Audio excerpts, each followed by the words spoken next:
ও মা, এটা কি শাক রান্না করছো আজকে? পাট শাক। তার মানে আজকে দুপুরবেলায় পাট শাক দিয়ে খাবো? হ্যাঁ, পাট শাকের ঝোল। পাট শাকের ঝোল দিয়েই ভাত খেয়ে নিবি, দেখি শুনে খেয়ে। তো চলো রান্না করো তাহলে, দেখি কেমন হয়।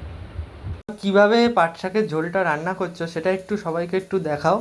2 বাটি জল দিলাম, জলের মধ্যে নুন দিলাম একটু, 1 চিমটে হলুদ দিলাম, পেঁয়াজ কাঁচা লঙ্কা দিয়ে এটা একটু ফুটলে তারপর শাকটা দেব। গরমের মধ্যে এই পাট শাকের ঝোল খাওয়া খুব ভালো, শরীরের পক্ষে খুব উপকার। সিদ্ধ হলে শাকটা সিদ্ধ হোক, এই যে শাক দিলাম।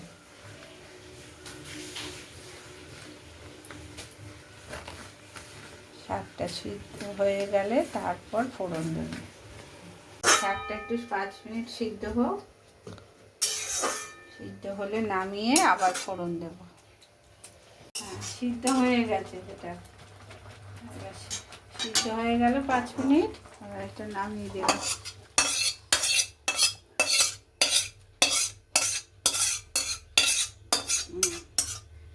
নামিয়ে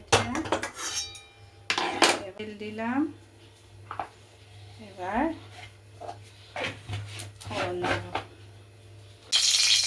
আর কালো জিরে ফোড়ন দিলাম। এই পাট শাকের ঝোল, পাট শাক সমেত ঢেলে দিলাম।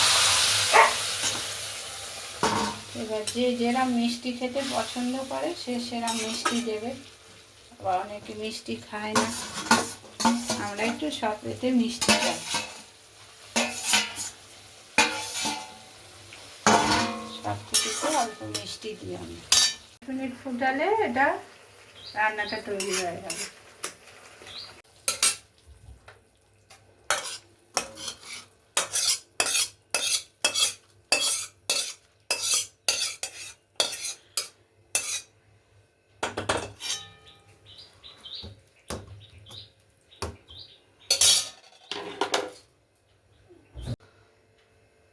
এই পাট শাকের ঝোল বানানো হয়ে গেল। হ্যাঁ, এবার এই গরমের মধ্যে তোমরাও এই পাট শাকের ঝোল বানিয়ে বাড়িতে খেও, দেখবে খুব শরীর স্বাস্থ্যের পক্ষে খুব উপকার।